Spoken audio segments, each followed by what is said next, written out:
A chaotic scene erupts in the first-class boarding area of O'Hare International Airport. Pilot Jackson Matthews publicly humiliates Zara Johnson, a 27-year-old black woman. He tears her ticket, claiming it's fake. Security guards surround her. Her mysterious phone call changes everything. Before we dive into this shocking story, let me know where you're watching from in the comments. Hit that like button and subscribe if you want more stories about powerful comebacks against discrimination. How would you react if someone tore up your legitimate ticket right in front of you? Let's find out what happened next. Zara Johnson wasn't just any passenger trying to board that flight to New York. At 27, she was already an aviation expert with credentials most people twice her age would envy. Her brilliant mind had always been her greatest asset, one she'd relied on while growing up in Chicago's South Side. Raised by her grandmother Elaine after losing both parents in a car accident when she was just 8 years old, Zara learned early that she would need to work twice as hard to get half as far. Their small apartment might have been modest, but it was filled with books about planes and flight. Her fascination began when her grandmother, who cleaned offices at the airport, would bring home discarded aviation magazines.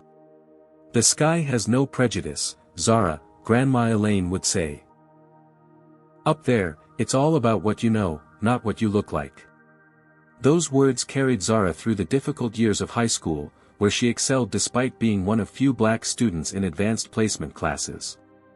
Her determination paid off when she earned a full scholarship to MIT, graduating summa cum laude with a degree in aerospace engineering. Not stopping there, she pushed forward to complete an MBA from Harvard Business School, writing her thesis on revitalizing struggling airlines.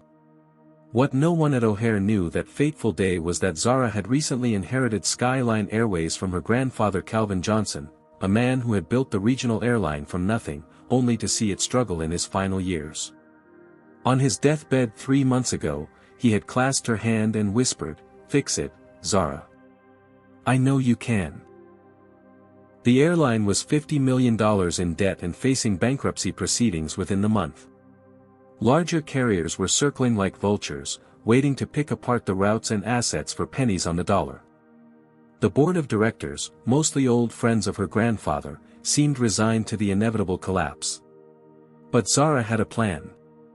Before announcing herself as the new CEO and majority shareholder, she decided to go undercover as a regular passenger. She wanted to experience Skyline Airways exactly as customers did, without the artificial courtesy extended to executives during official visits. "I need to see the real problems," she told her executive assistant Tanya Williams, the only person who knew her true identity and purpose that day. "Not what they want to show me." Zara deliberately dressed down for her covert mission: jeans, a simple blouse, and minimal makeup.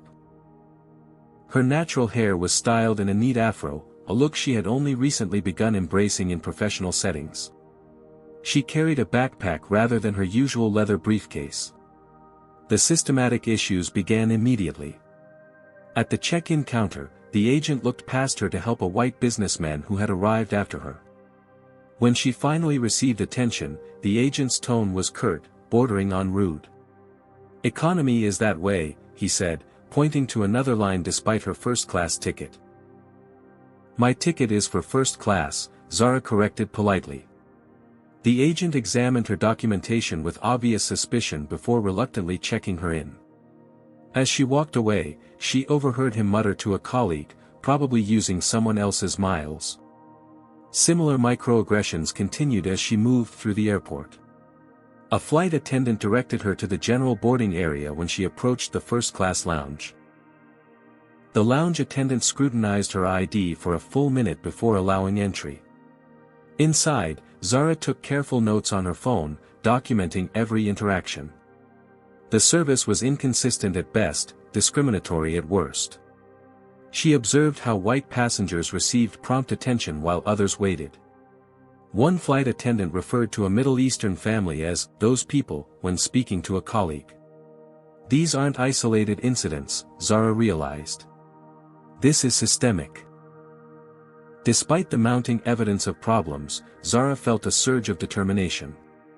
Her grandfather had built this airline with a vision of inclusive service. Somewhere along the way, that vision had been corrupted. She would restore it, and make the company profitable again in the process. Little did she know that her greatest challenge wasn't the balance sheet or operations manual. It was about to board the plane wearing a captain's uniform and carrying decades of unchecked prejudice. Captain Jackson Matthews straightened his perfectly pressed uniform in the pilot's lounge mirror. At 45, his salt and pepper hair and confident bearing gave him the exact image he believed a pilot should project: authoritative, experienced, and commanding. Born into a family of aviators, his father had flown for Pan Am, his grandfather for the Air Force. Jackson viewed his position as birthright rather than privilege. Another day shepherding the masses, he remarked to his co-pilot, Benjamin Taylor, who smiled uncomfortably. Benjamin had flown with Jackson enough times to recognize the beginning of his pre-flight ritual: complaints about passengers, boasts about his political connections, and not-so-subtle comments about how standards had declined since the airline had implemented diversity initiatives. "Times are changing, Jackson," Benjamin replied carefully. "The industry is evolving." "Evolving backwards," Jackson scoffed. "My father would never recognize aviation today. Remember when people dressed properly to fly? When it meant something to sit in first class?" What Benjamin also knew, but never mentioned, was that Jackson had accumulated more passenger complaints than any other pilot at Skyline Airways. Complaints that mysteriously disappeared after reaching the desk of Operations Director Richard Whitfield, Jackson's former roommate from flight school and drinking buddy. The most recent incident had involved a Hispanic family who Jackson had insisted be removed from first class because he claimed they were disruptive, though witness accounts suggested they were simply speaking Spanish. No disciplinary action had followed. Jackson's technically flawless flying record kept him employed, but his personal reputation had spawned nicknames among crew members. Captain Prejudice and the Flying Bigot were among the printable ones. "Let's go welcome our elite passengers," Jackson announced, a tradition he maintained only for first-class customers. As they walked through the terminal toward the gate, Jackson nodded approvingly at passengers he deemed appropriate, mostly older white men in business attire. His expression changed upon reaching the first-class boarding line, where Zara stood checking her boarding pass. "Something's not right," he murmured to Benjamin. "Security issue." Before Benjamin could respond, Jackson approached Zara directly. "Excuse me," he said loudly enough for nearby passengers to hear. "I think you're in the wrong line. This is first class." Zara looked up calmly. "Yes, I know. I have a first-class ticket." She held up her boarding pass. Jackson didn't even glance at it. "Those are very expensive tickets. Are you sure you didn't misread it?" The surrounding area grew quiet as passengers sensed the brewing confrontation. Zara's expression remained composed though her eyes flashed with recognition of what was happening. "I'm quite certain," she replied, her voice steady. "Seat 2A. May I see some ID?" Jackson demanded, extending his hand. Zara produced her driver's license, which Jackson examined with exaggerated scrutiny, looking between her face and the photo multiple times. "This doesn't look like you," he claimed, though the resemblance was unmistakable. "It's me," Zara affirmed. "Taken last year." Jackson held on to her ID. "And how exactly did you purchase this ticket?" The question hung in the air, its implication clear to everyone within earshot. An older white woman in line shifted uncomfortably. A businessman pretended sudden interest in his phone. No one intervened. "I purchased it the same way anyone purchases a ticket," Zara answered, her patience visibly thinning. "Through the airline's website." "With whose credit card?" Jackson pressed. "My own." Jackson turned to the gate agent, Lisa Chen, who had been watching the exchange with growing discomfort. "Call security. I believe we have a situation." "Sir, her documentation appears in order," Lisa began. "I'm the captain of this flight," Jackson cut her off. "And I'm telling you something isn't right. As Lisa reluctantly reached for the phone, Jackson snatched Zara's boarding pass from her hand. "This doesn't look authentic," he declared, examining it. "The hologram seems off." "It's perfectly real," Zara insisted, reaching to take it back. In a move that would soon be replayed thousands of times on social media, Jackson tore the boarding pass in half. "Now it's not," he said with a cold smile. "If you want to fly today, I suggest you go buy a real ticket." The torn pieces of Zara's boarding pass fluttered to the floor like wounded birds. A collective gasp rippled through the crowd of waiting passengers. The moment crystallized in a surreal tableau of power and prejudice laid bare. "Did he really just do that?" a teenage girl whispered to her mother, phone already recording. "This is completely unacceptable," Zara stated, her voice raised but controlled. She bent down to retrieve the torn ticket, preserving the evidence. Jackson's face remained impassive, the slight curl at the corner of his mouth the only indication of his satisfaction. "Security will escort you to the ticket counter where you can sort this out." Two security guards approached, both white men with military haircuts and hands resting near their tasers. They positioned themselves on either side of Zara without asking a single question about what had transpired. "Ma'am, you'll need to come with us," the taller guard instructed. "On what grounds?" Zara challenged, standing her ground. "I have a valid ticket that this pilot just destroyed. I've committed no offense." The second guard stepped closer. "Let's not make a scene." "The scene has already been made," Zara replied, gesturing toward Jackson. "By him." Around them, most passengers averted their eyes, finding sudden interest in their phones or the ceiling. A few recorded surreptitiously. Only one elderly black woman stepped forward. "This isn't right," she said. "I saw everything. She did nothing wrong." The guards ignored her. "Final warning," the first guard stated to Zara. "Come voluntarily or we'll have to use force." As the guard reached for her arm, Zara was transported back to similar moments throughout her life, being followed in stores, pulled over for routine checks, asked if she was lost when entering upscale buildings. Each indignity had been swallowed, each slight endured in service of the greater goal. Success within a system designed to exclude her. "Do not touch me," she said with such authority that the guard's hand froze mid-air. The confrontation had now drawn a substantial crowd. Among them, several Skyline Airways employees watched with varying expressions of discomfort, amusement, or indifference. The airport manager, Walter Green, a balding man with a permanent frown, pushed through the spectators. "What's happening here?" Jackson immediately approached him. "Potential security threat, Walt. Passenger with fraudulent documentation attempting to board." Walter nodded without investigation. "We take these matters very seriously." He turned to Zara. "Ma'am, you'll need to step aside for additional screening." "My documentation is not fraudulent," Zara insisted. "Your pilot made an assumption based on my appearance and destroyed my valid boarding pass." Walter barely glanced at her. "We have protocols to follow. Your belongings will need to be searched. Do you require this of all passengers whose tickets are torn by your staff?" Zara asked pointedly. Without answering, Walter motioned to a female security officer who had joined them. "Full search, please." The woman pulled on latex gloves with a snap. "This way."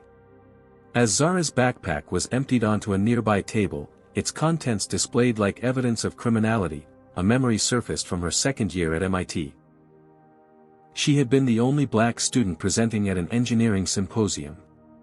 Despite her name card clearly stating, presenter, 3 different attendees had asked her to refill the coffee. The female guard held up Zara's laptop. "Password?" "You have no right to access my personal device," Zara stated firmly. "Suspicious behavior," Walter muttered to Jackson, who nodded knowingly. The humiliation was calculated and familiar, designed to reinforce who held power and who did not. But this time, something was different. This time, Zara wasn't a powerless student or job applicant. She pulled out her phone. "Who are you calling?" the female guard demanded.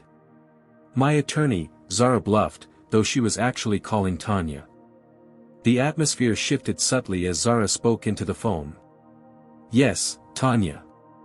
Please inform the executive team there's been an incident at Gate 14. Yes, have them come immediately. And bring the documentation." Have you ever witnessed someone being publicly humiliated based on their race? Comment number 1 if you've experienced discrimination while traveling, or comment number 2 if you've stood up against it. Don't forget to like this video and subscribe to see more stories of justice served. What would you do if you were in Zara's position? Would you reveal your identity immediately or wait to see how far the discrimination would go? The airport showdown is just beginning, but who will have the last word? Let's continue with this unbelievable true story. The atmosphere at Gate 14 crackled with tension. Zara's cryptic phone call had created an invisible countdown clock that everyone could sense but no one could see. Jackson Matthews shifted his weight from one foot to the other, the first crack in his confident facade. "Who exactly did you call?" Walter Green demanded, his tone still authoritative but with a new edge of uncertainty. "You'll find out shortly," Zara replied, her composure fully restored. She methodically began returning her belongings to her backpack, ignoring the female security guard's protests. 15 minutes passed. Boarding for the flight should have begun, but the gate remained closed. Passengers checked watches and phones, murmuring about delays and connections. Jackson consulted with Lisa Chen, the gate agent, who kept glancing nervously toward the terminal entrance. "We need to start boarding," Jackson insisted. "Whatever game she's playing, we can't delay the flight." As Lisa reluctantly reached for the microphone to begin the boarding announcements, a commotion at the terminal entrance drew everyone's attention. 4 people in business attire moved purposefully toward Gate 14. Leading them was Tanya Williams, Zara's executive assistant, a tall woman with an expression that could only be described as barely contained satisfaction. Behind her walked 3 men in expensive suits: Harold Chen, Chief Financial Officer, Jonathan Reynolds, Legal Counsel, and William Morris, Director of Board Relations. All carried leather portfolios and moved with the unmistakable air of executive authority. "Ms. Johnson," Tanya called out, her voice carrying across the gate area. "I've brought the executive team as requested." Walter Green stepped forward, confusion evident on his face. "Excuse me, but who are you people?" Jonathan Reynolds extended a business card. Jonathan Reynolds, Chief Legal Counsel for Skyline Airways. "We received an urgent call about an incident involving our CEO." "Your CEO?" Walter repeated, accepting the card automatically. "There must be some mistake. We're dealing with a passenger attempting to use fraudulent." "There is indeed a mistake," Harold Chen interrupted, "but not the one you think." He turned toward Zara with a respectful nod. "Ms. Johnson, on behalf of the executive team, please accept our sincere apologies for this unfortunate incident." The ripple of whispers through the crowd was instantaneous. Jackson Matthews stood frozen, his complexion paling visibly.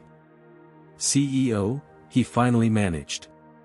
Zara straightened her posture, though she had never actually slouched. The transformation was subtle but unmistakable, from passenger to executive, from victim to authority, without a single change to her appearance. "Captain Matthews," she acknowledged coolly. "I believe you owe me a boarding pass." William Morris opened his portfolio and removed an envelope, from which he extracted several documents. "For those requiring verification, here is the official change in leadership filing with the FAA, the board resolution appointing Ms. Zara Johnson as Chief Executive Officer, and the inheritance documentation confirming her status as majority shareholder of Skyline Airways following the passing of Calvin Johnson, founder and previous owner. The documents were handed to Walter Green, whose hands trembled slightly as he reviewed them. "Calvin Johnson was your grandfather?" he asked Zara, recognition finally dawning. "He was," Zara confirmed. And his final wish was for me to restore this airline to its former excellence. My undercover experience today suggests that task may be even more challenging than the balance sheet indicated. Jackson Matthews found his voice at last. This is absurd. You can't possibly be. I can and I am, Zara cut him off. And my first official act will be addressing the culture that allowed you to tear up a valid ticket based solely on your prejudice.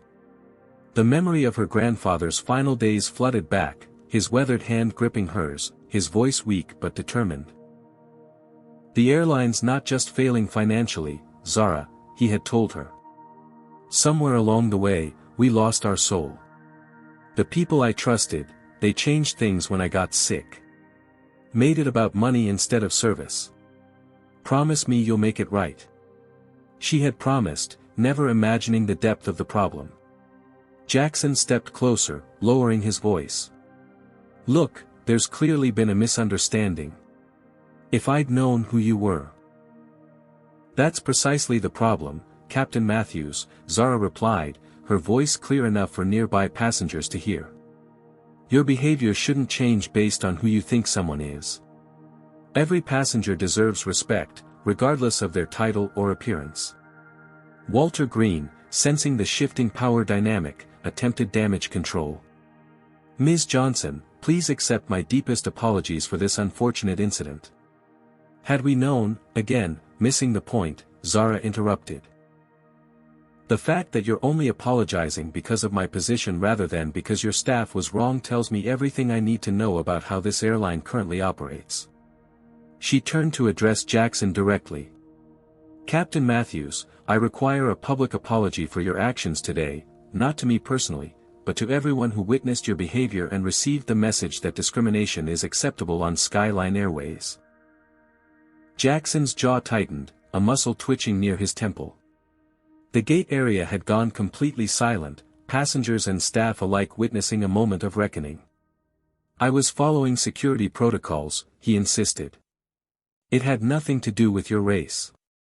Then why didn't you scrutinize any of the other first-class passengers? Zara challenged. Why single me out? Why tear my ticket instead of simply verifying it with the gate agent? Jackson had no answer beyond a stubborn glare. Your silence speaks volumes, Zara noted. If you cannot acknowledge your actions and apologize, you're confirming that you stand by discriminatory behavior. I don't have to listen to this, Jackson finally said. I have a flight to prepare for. Not today, you don't, Zara countered. Consider yourself grounded pending a full investigation. Ladies and gentlemen, Skyline Airways apologizes for the delay. We are currently arranging for an alternate flight crew. Boarding will begin in approximately 30 minutes. Lisa Chen's voice over the intercom was professional but strained, a valiant attempt at normalcy in an unprecedented situation. Zara Johnson boarded the aircraft first, escorted by Jonathan Reynolds.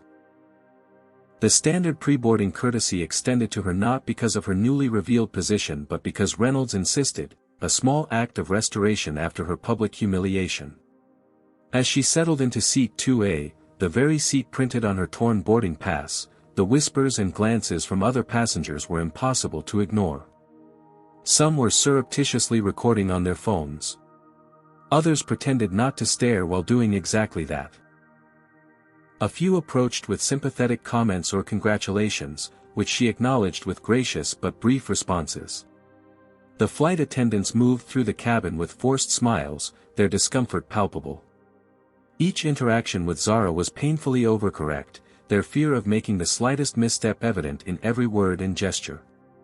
This isn't what I want either, Zara thought, observing their anxiety. Fear isn't respect. In the cockpit, First Officer Benjamin Taylor had been hastily promoted to captain for the flight, paired with a reserve pilot called in on short notice.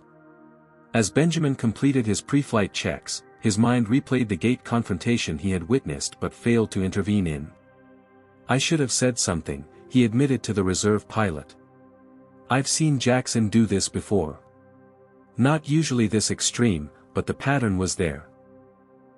Meanwhile, in an airport conference room hastily converted into a crisis center, Jackson Matthews paced furiously while speaking on his phone. "Richard, you need to fix this," he hissed to Richard Whitfield, his longtime ally on the board of directors.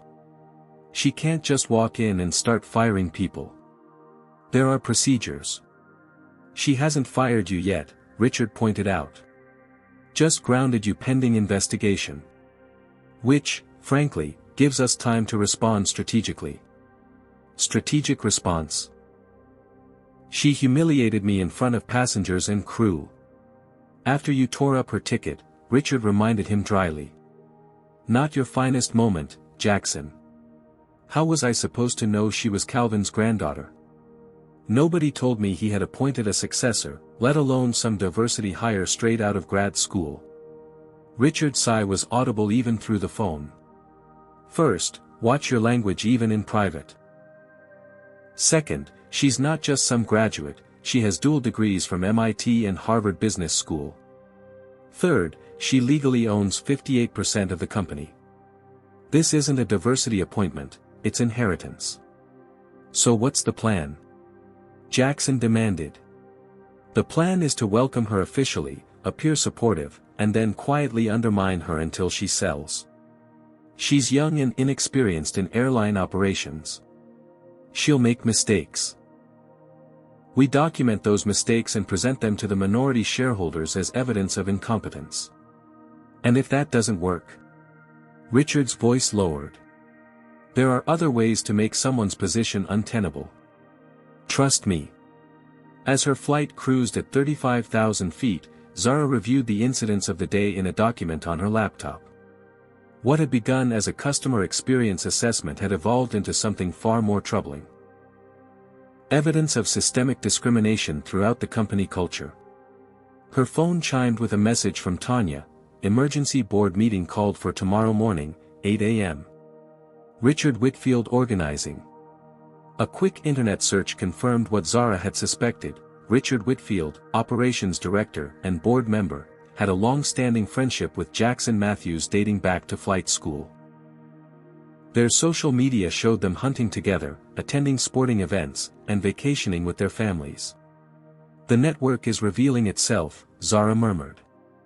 Another message from Tanya appeared: "Hotel reservation mysteriously cancelled. Alternative arrangements made at Langham. Car will meet you at JFK." Zara wasn't surprised. The counterattack had begun sooner than expected, but its form was predictable. She had encountered similar tactics during her time at predominantly white institutions, the subtle and not-so-subtle attempts to make her feel unwelcome, to remind her she was an outsider. When she landed at JFK, a message awaited her at the customer service desk. The note, printed on company letterhead, read simply: "Selling would be easier than fighting. Consider a graceful exit. Some legacies are better left untouched." The unsigned threat might have intimidated someone else. For Zara, it only confirmed the necessity of her mission. Her grandfather hadn't built an airline only to have it corrupted from within. She owed it to him, and to every passenger who deserved fair treatment, to see this through. In her hotel room that night, Zara methodically organized her strategy. The board meeting tomorrow would be her first official introduction to the power structure that had allowed discrimination to flourish under their watch. She would be prepared, but she harbored no illusions about the reception awaiting her. Her phone rang, an unlisted number. "Ms. Johnson," a male voice said when she answered. "This is Benjamin Taylor, first officer, well, acting captain today." "Captain Taylor," she acknowledged. "What can I do for you?" "I wanted to apologize," he said, his voice low as if worried about being overheard. "I witnessed Captain Matthews' behavior and didn't intervene. I should have." Zara considered his words carefully. "Why are you calling me now?" "Because what happened today isn't isolated. And because there are many of us at Skyline who want change but have been afraid to speak up." "Afraid of what, exactly?" "Richard Whitfield protects certain people. Those who challenge them find themselves with unfavorable routes, reduced hours, or performance reviews that never seemed to warrant promotion. This aligned with patterns Zara had already begun to identify. "I appreciate your candor, Captain Taylor. Would you be willing to document specific incidents?" The pause was lengthy. "It would essentially end my career at Skyline if certain people remain in power. And if they don't remain in power?" Another pause. "I'll send you what I have. But be careful, Ms. Johnson.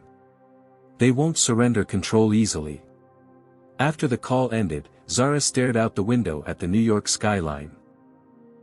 Tomorrow would be her first official day as CEO, and already battle lines were being drawn. She thought of her grandfather and what he would do in this situation. "I won't let them win, Grandpa," she whispered to the empty room. "I promise." The Skyline Airways headquarters occupied 3 floors of a gleaming glass tower in downtown Manhattan. As Zara's town car pulled up to the entrance, she noted the company logo, a stylized S with wings, that her grandfather had designed himself 40 years earlier. "Your grandfather was a visionary," Tanya remarked, following Zara's gaze. "He started with 2 planes and a dream. And now we have 48 aircraft and a nightmare," Zara replied. The lobby security guards did a double-take as Zara approached, clearly having received no notification about the new CEO. Their confusion increased when she presented identification and requested access to the executive floor. "I'm sorry, ma'am," the senior guard said after a phone consultation. "You're not on our approved list." "I understand," Zara replied calmly. "Please call Vincent Parker, the COO. Inform him that Zara Johnson, CEO and majority shareholder, is in the lobby." The guard's expression revealed his disbelief, but he made the call. Minutes later, the elevator doors opened to reveal Vincent Parker himself, a tall man in his 50s with carefully cultivated silver hair and a smile that never reached his eyes. "Ms. Johnson," he greeted with exaggerated warmth. "What an unexpected pleasure. We weren't anticipating your visit until next week's formal introduction." "Circumstances changed," Zara replied simply. "I believe there's a board meeting scheduled." "A mere formality," Vincent assured her, guiding her toward the elevator. "Standard quarterly business. Called as an emergency session the day after I revealed my position," Zara noted. "Quite coincidental." Vincent's smile tightened. "The airline business moves quickly. I'm sure you'll adjust." The executive floor was designed to impress, with model aircraft displayed in glass cases and framed photographs of the fleet adorning the walls. Zara noticed that while her grandfather appeared in several historical images, they were all at least 20 years old. The more recent photos featured Richard Whitfield and Vincent predominantly. The boardroom doors were closed when they arrived. Vincent knocked once before entering, announcing with forced enthusiasm, "Ladies and gentlemen, please welcome Skyline's new CEO, Ms. Zara Johnson." 8 people sat around the mahogany table, their expressions ranging from surprise to barely concealed hostility. Richard Whitfield, distinguishable from photographs Zara had studied, occupied the chair at the head of the table, her rightful position. "Ms. Johnson," Richard stood, not offering to vacate the seat. "We weren't expecting you. This is a rather technical meeting about operational matters." "As CEO, all operational matters concern me," Zara replied, placing her portfolio on the table. "Please continue." An uncomfortable silence followed as Zara remained standing, waiting. Finally, Vincent cleared his throat. "Richard, perhaps." With visible reluctance, Richard moved to an adjacent chair, allowing Zara to take the head position. The power dynamic in the room shifted palpably. "For those I haven't met, I'm Zara Johnson," she began, her voice clear and confident. "My grandfather, Calvin Johnson, founded this airline with a commitment to excellence and equality.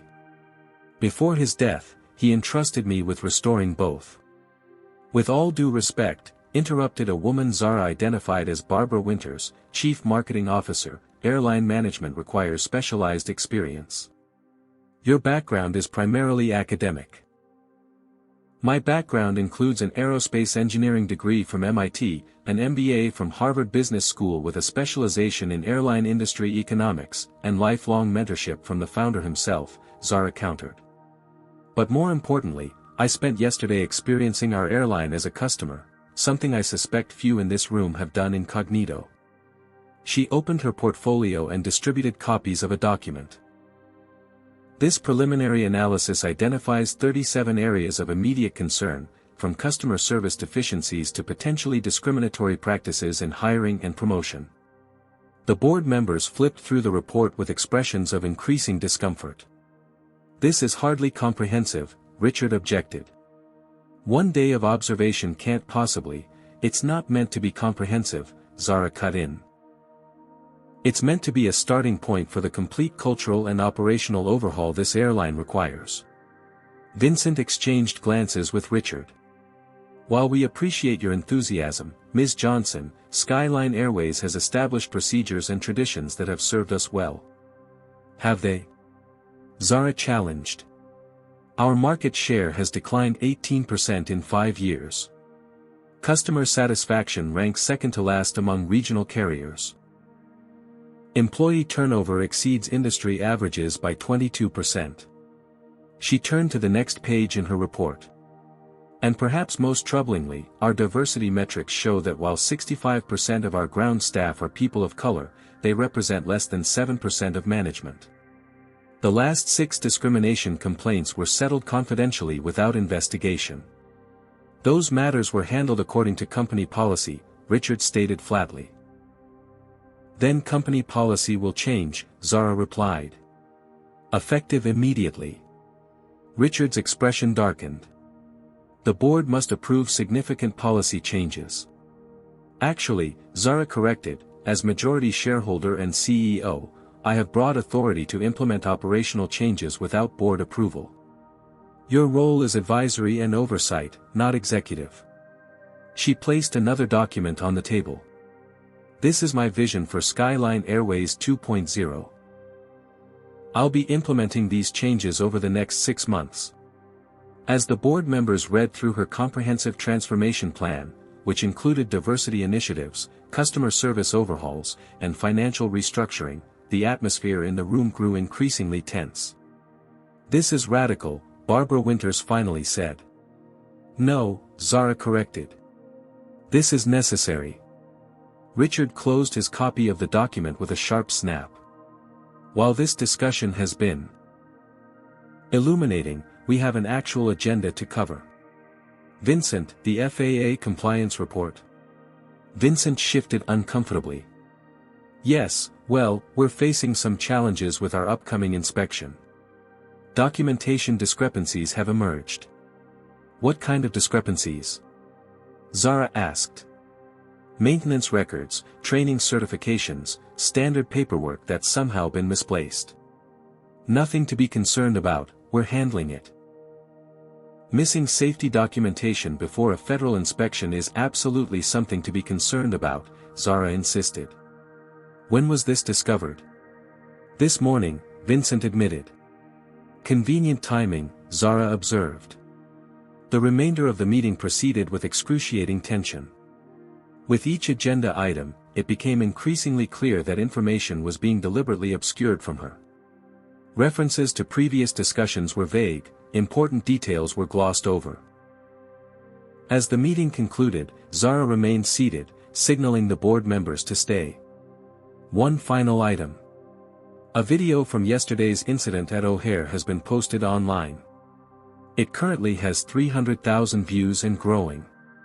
She turned her tablet to show them, Captain Jackson Matthews tearing Zara's ticket, security surrounding her, and the subsequent revelation of her identity. The hashtag Skyline shame was trending. "This will require an official response," she continued. "Our communications team is drafting a statement acknowledging the incident, apologizing to customers who witnessed discriminatory behavior, and outlining concrete steps we're taking to address systemic bias." "That video is taken out of context," Richard objected. "Issuing an apology admits wrongdoing where none may exist." "The wrongdoing is evident to anyone with eyes," Zara replied. The question now is whether we acknowledge it and commit to change, or deny it and watch our reputation crater further. Richard gathered his papers, his expression stone cold. This meeting is adjourned. Ms. Johnson, a word in private. When the room had cleared, Richard dropped all pretense of civility. You're making a serious mistake. By addressing discrimination. By insisting on proper safety documentation. By expecting transparency from my executive team. Zara challenged. By thinking you can walk in here and dismantle systems you don't understand, Richard shot back. This airline operates in the real world, not in academic theory. Calvin may have given you the shares, but he didn't give you the knowledge to run this company. My grandfather gave me everything I need, Zara responded, rising to her feet. Including the ability to recognize when someone values power more than people. Have you ever walked into a room where you knew you weren't welcome but belonged there anyway? Comment number 1 if you've had to fight for your rightful place at the table, or comment number 2 if you've witnessed someone else having to do so. Don't forget to like this video to support stories about standing up against discrimination. Do you think Zara should continue her undercover investigation or confront the problems head-on as CEO? The corporate battle is heating up, but is someone sabotaging the airline from within? Stay tuned to find out what happens when the stakes get even higher. The next 3 days passed in a blur of meetings, document reviews, and strategic planning. Zara established a temporary office in a conference room rather than using the CEO suite, which was, mysteriously, being renovated without prior notice. They're testing your limits, Tanya observed as she arranged Zara's materials in the makeshift workspace. Let them, Zara replied. Every obstacle tells me exactly where to look for problems. Her suspicions were confirmed when the IT department reported unexpected difficulties, providing her with full system access. The HR director claimed to be updating the personnel files she'd requested. The finance team was reconciling accounts before they could share the detailed expenditure reports. Delay tactics were the least of her concerns, however.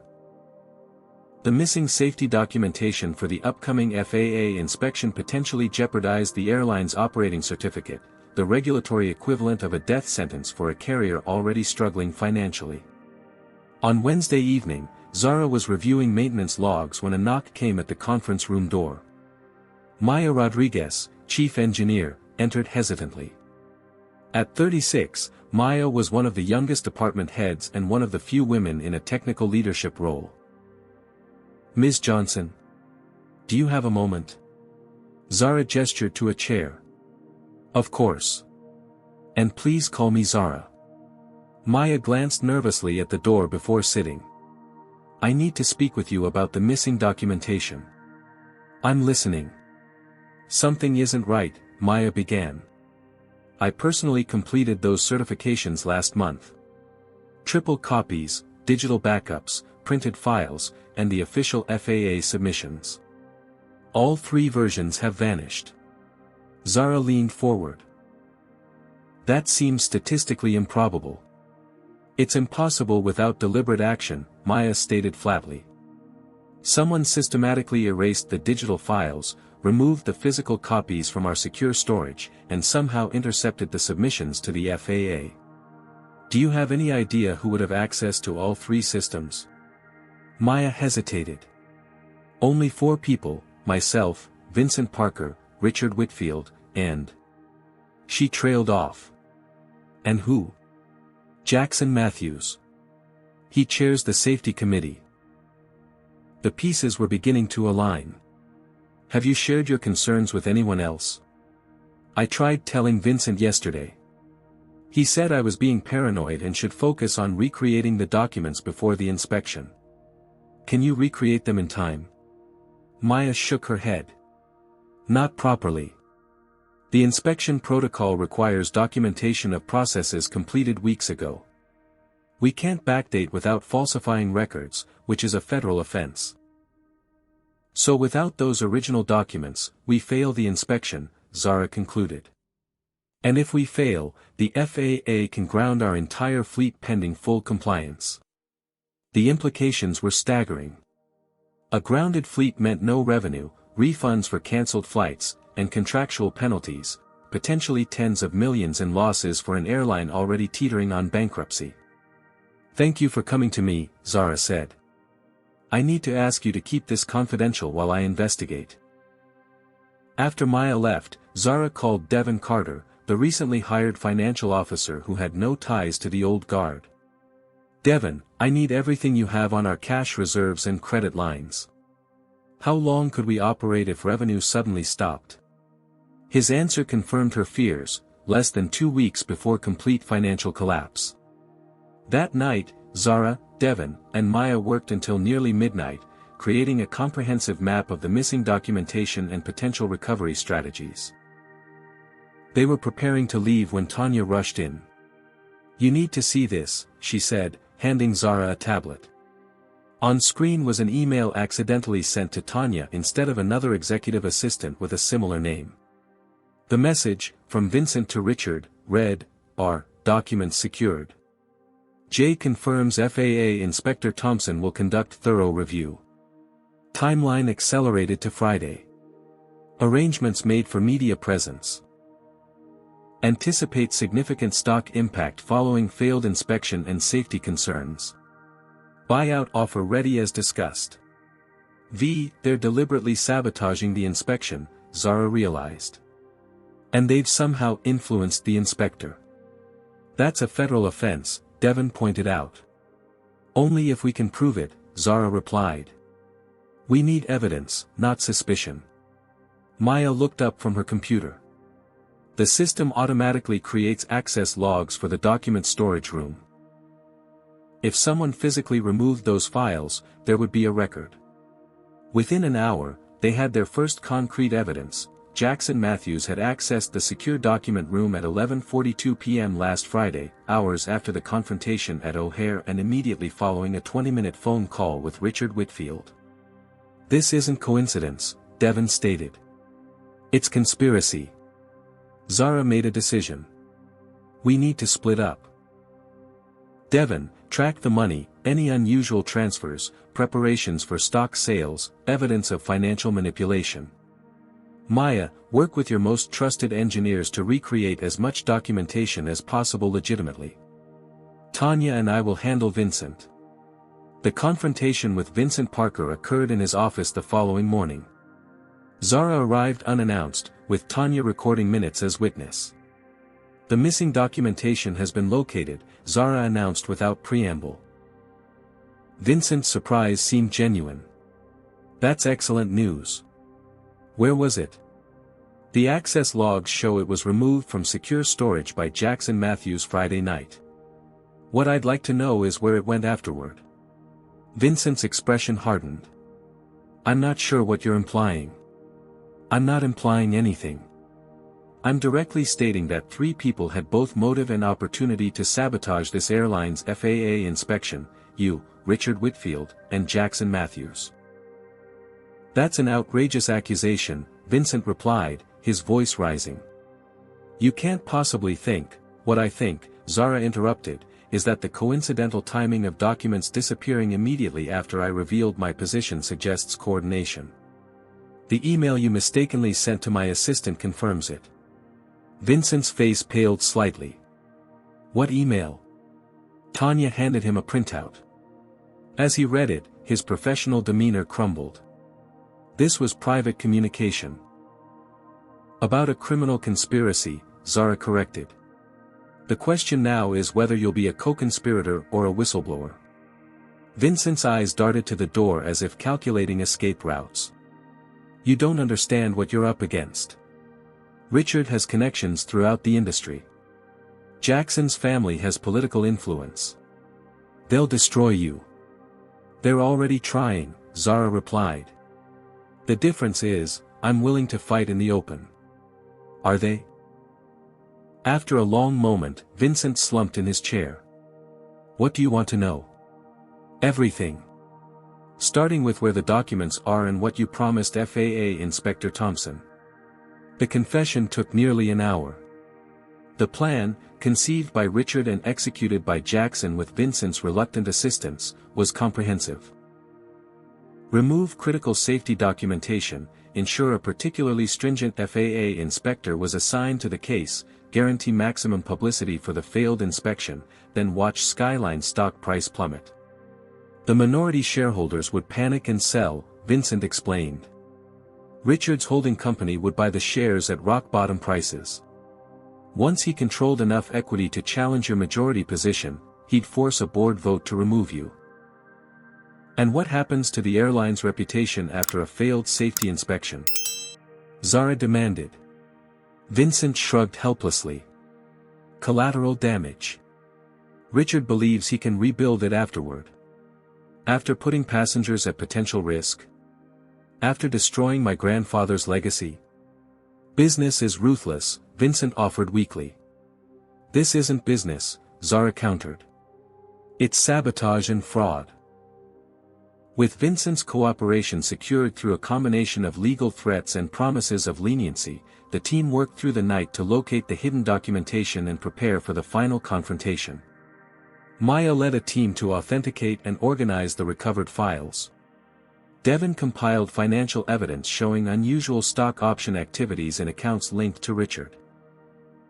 The most damning evidence came unexpectedly from Benjamin Taylor, who arrived at headquarters with a digital recorder. I had dinner with Jackson last night, he explained to Zara. Got him drinking, talking. He didn't realize I was recording. The audio was crystal clear, Jackson Matthews, voice slurred from whiskey, boasting about how he and Richard would take back the airline from Calvin's affirmative action project. He detailed removing the safety documents and bribing an FAA contact to ensure a failed inspection. Most incriminating was his laughter when Benjamin asked about passenger safety. Sometimes you have to create a crisis to get the outcome you want, Jackson had said. Richard calls it creative destruction. Once we push her out, we'll fix everything. The passengers will never know the difference. Zara listened to the recording twice, her expression unreadable. When it finished, she looked at the team assembled in her conference room, Maya, Devon, Tanya, Benjamin, and a visibly uncomfortable Vincent. Thank you all, she said finally. What happens tomorrow will determine the future of this airline. I need to know you're prepared for the fallout. One by one, they nodded. Then let's save my grandfather's company. The Skyline Airways boardroom had been transformed into an impromptu shareholders' meeting. Extra chairs lined the walls, accommodating minority stakeholders who rarely attended regular sessions but had been personally contacted by Richard Whitfield about this critical situation requiring immediate intervention. Zara arrived 15 minutes early to find Richard already holding court at the head of the table, surrounded by allies. Jackson Matthews sat nearby, uncharacteristically subdued in civilian clothes rather than his uniform. The room quieted as she entered, conversations shifting to whispers. Ms. Johnson, Richard acknowledged with a thin smile.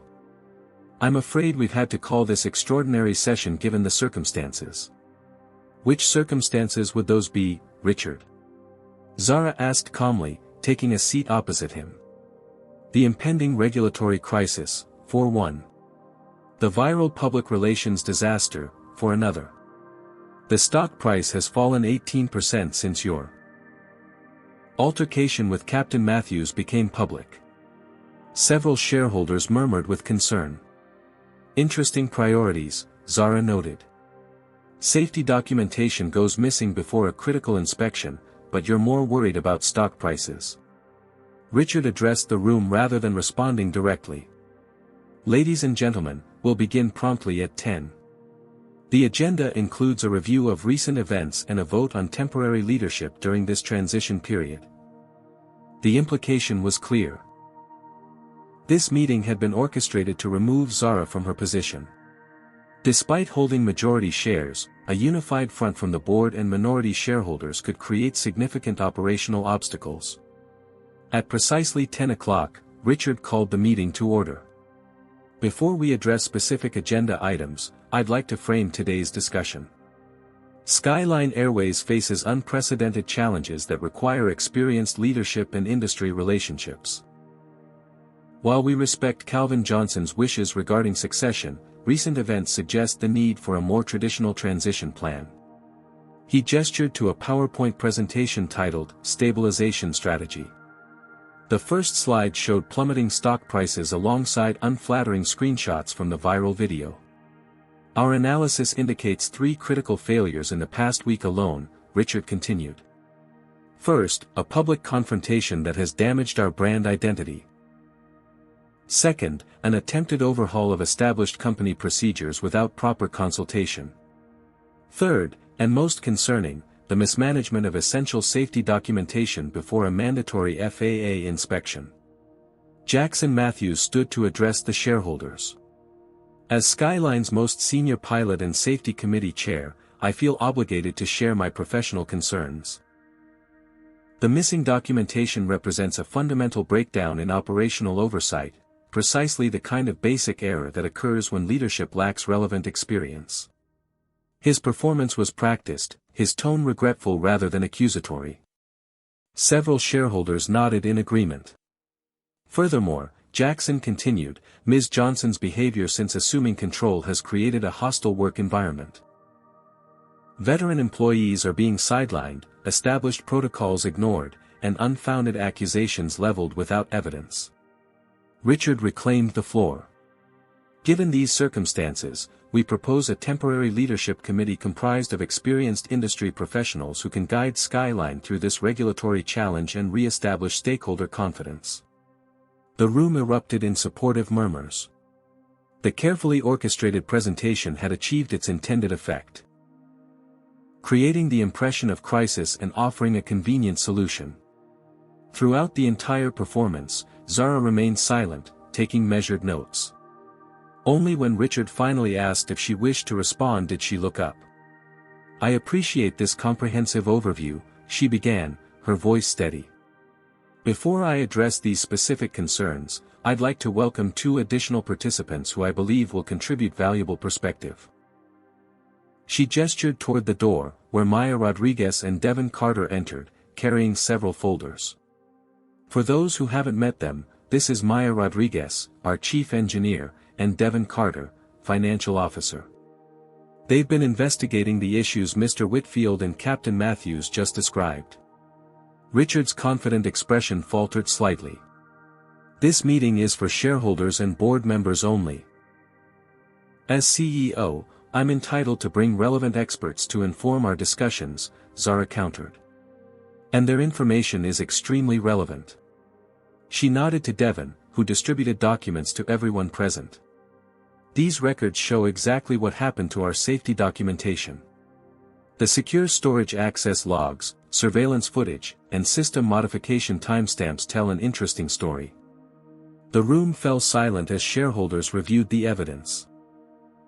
Jackson Matthews entering the document room late Friday night, removing files, and later meeting with Richard Whitfield in the executive garage.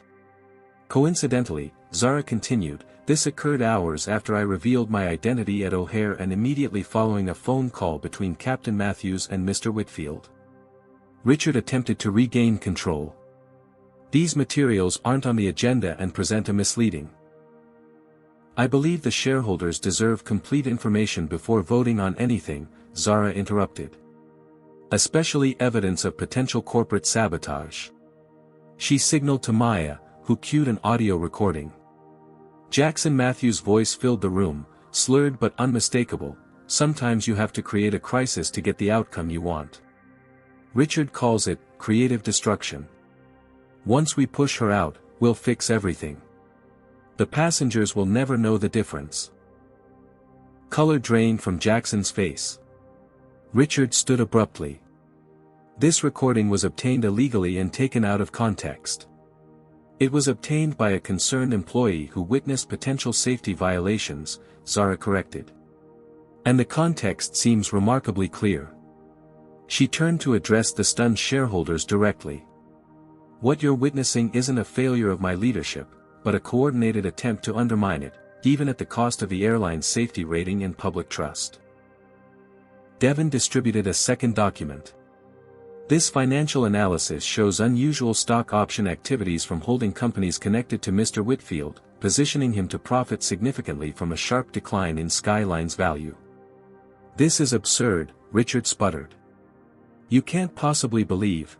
"What I believe," Zara cut in, "is that when faced with a challenge to your authority and an examination of your practices, you chose sabotage over collaboration. You were willing to risk this airline's reputation, regulatory compliance, and potentially passenger safety to maintain control." Several shareholders stood and moved away from Richard's end of the table, physically distancing themselves from the unfolding scandal.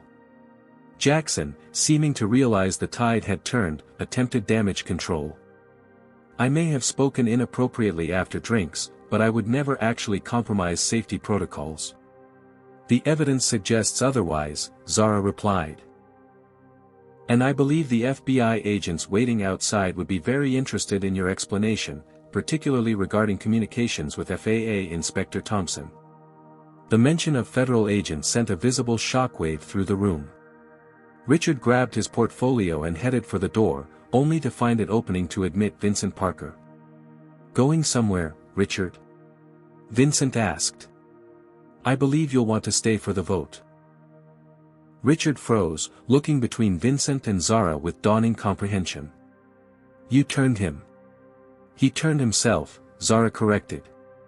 "Some people still have a conscience." Vincent addressed the shareholders directly. "Everything Ms. Johnson has presented is accurate. I was part of this conspiracy initially but could not continue once I understood the full implications. My signed affidavit is included in your packets." With the momentum completely reversed, Zara called for the vote. The motion before the shareholders is whether to retain current leadership or implement Mr. Whitfield's proposed committee. Those in favor of continuing under current leadership? Every hand except Jackson's and Richard's rose immediately. "Motion carries," Zara declared. "Now, I propose a second vote, the immediate removal of Richard Whitfield and Jackson Matthews from all positions within Skyline Airways, pending criminal investigation." This vote was equally decisive. As security escorted the disgraced executives from the boardroom, Richard made one final attempt to regain control. "This isn't over," he warned. "My family has been in this industry for generations. We have connections you can't imagine." "Perhaps," Zara acknowledged. "But I have something more important, the truth. And judging by today's vote, that's what the shareholders value most." When the door closed behind them, Zara addressed the remaining board members and shareholders. "Ladies and gentlemen, we have an airline to rebuild. If you're ready for transparency, accountability, and genuine transformation, I welcome your support. If not, the door remains open." No one moved to leave. Instead, one by one, they approached to offer their commitment to Skyline's new direction. 6 months passed in a whirlwind of change. On a crisp autumn morning, Zara Johnson stood at the window of the CEO office, no longer a temporary conference room but the proper suite her grandfather had once occupied. The view overlooked the airfield where Skyline's newly repainted fleet gleamed in the morning sun, each aircraft sporting the company's revitalized logo, the original stylized S with wings, now accompanied by a rising sun. "Symbolism matters," she had told the marketing team during the rebranding discussion. "We're not erasing our history, we're bringing light to it." A knock at the door preceded Tanya's entrance. "They're ready for you in the conference room." Zara gathered her presentation materials and followed Tanya through headquarters, noting how different the atmosphere felt now. Employees smiled and greeted her by name. The formerly sterile corridors displayed photographs of team members alongside customer testimonials. Most significantly, the workforce reflected the diversity of the passengers they served, not just in entry-level positions but throughout management. The conference room was filled with journalists for Zara's first comprehensive media briefing since taking control. As cameras flashed and microphones were adjusted, she took a moment to appreciate how far they'd come. The financial turnaround had exceeded even Devon's optimistic projections. After the very public removal of Richard and Jackson, whose criminal trial for corporate sabotage and attempted fraud was scheduled for next month, investor confidence had actually increased. Skyline's stock had not only recovered but reached a 5-year high. More important than the financial metrics were the operational improvements. Under Maya Rodriguez, now promoted to Chief Operations Officer, the airline had passed its FAA inspection with exceptional ratings. On-time performance had improved by 23%. Customer complaints had decreased by 48%. "Good morning," Zara began once the room quieted. "6 months ago, I promised to transform Skyline Airways into an industry leader in both service quality and corporate culture. Today, I'm pleased to share our progress." The presentation highlighted key achievements, new diverse hiring practices that had brought in talented professionals previously overlooked by the industry, a comprehensive anti-discrimination training program now being adopted by other airlines, improved employee benefits that had reduced turnover by 30%, and a revolutionary customer service approach that emphasized empathy and cultural awareness. "We've replaced policies that permitted discrimination with procedures that prevent it," Zara explained. "Every employee, from baggage handlers to executives, undergoes the same training and is held to the same standards." A reporter raised her hand. "Ms. Johnson, how do you respond to critics who claim these changes are merely cosmetic responses to a viral incident?" "I invite those critics to examine our quarterly reports," Zara replied. Improved workplace culture has directly translated to improved customer experience, which has directly improved our bottom line. This isn't about optics, it's about excellence. Another journalist asked about Jackson Matthews, whose public downfall had captivated the industry. "As you know, Mr. Matthews is awaiting trial," Zara answered carefully. "What I can share is that as part of his settlement with Skyline Airways, he's currently employed in our ground operations division."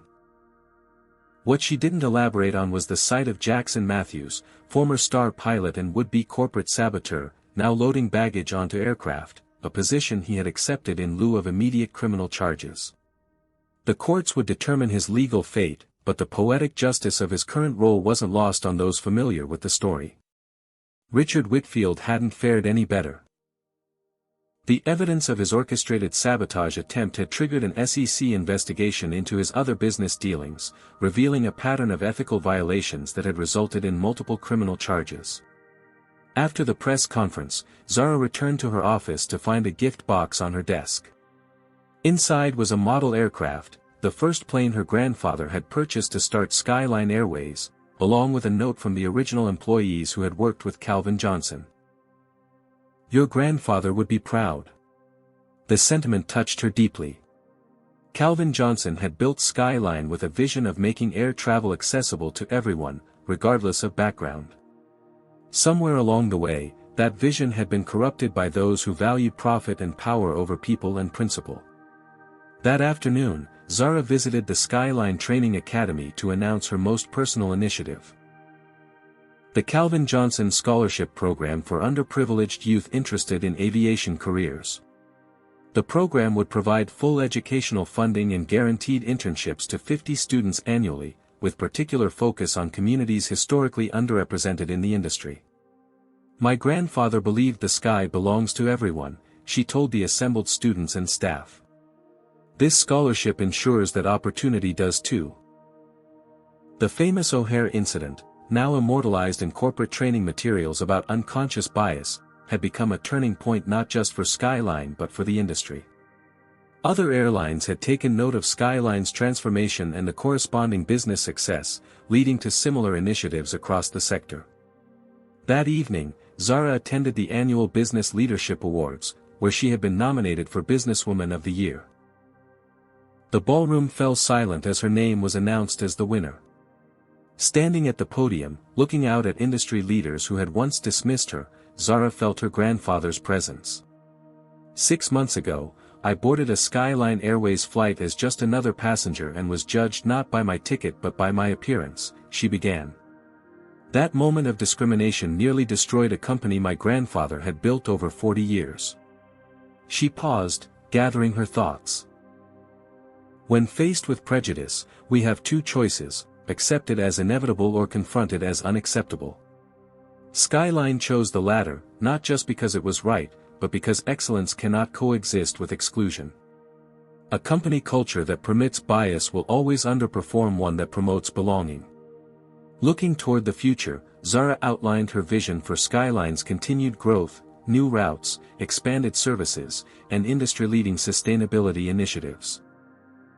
But she emphasized that technical innovation must always be accompanied by human consideration. The most sophisticated aircraft is worthless without skilled people to fly it and care for those on board, she concluded. And the most valuable skill in any industry isn't technical knowledge but human understanding. As applause filled the room, Zara reflected on the journey.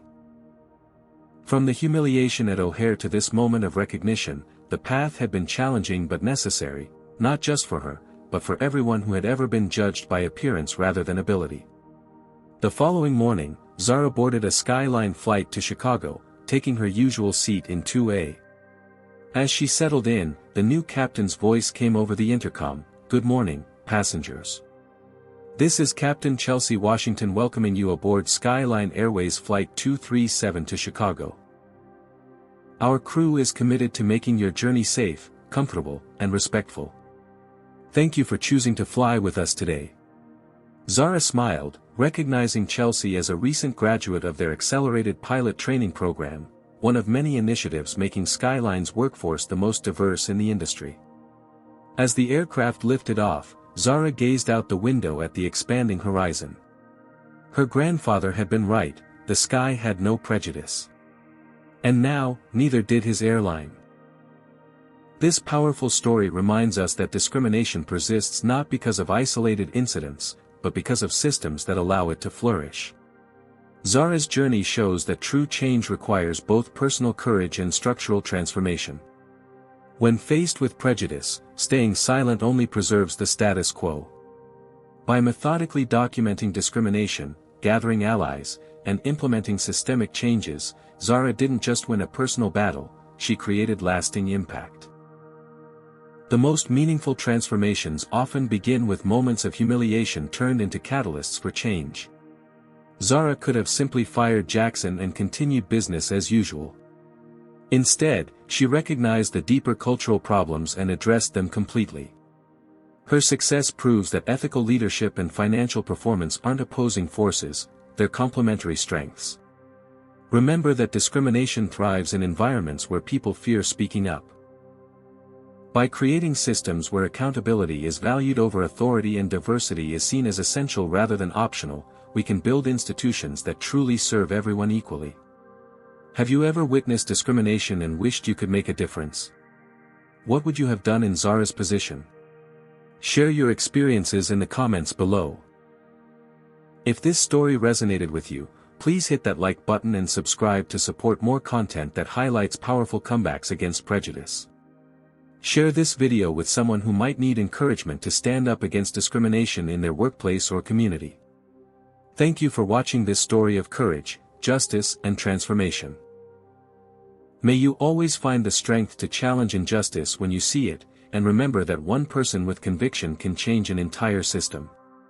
Together, we can create a world where everyone is judged by their character and abilities, not by their appearance.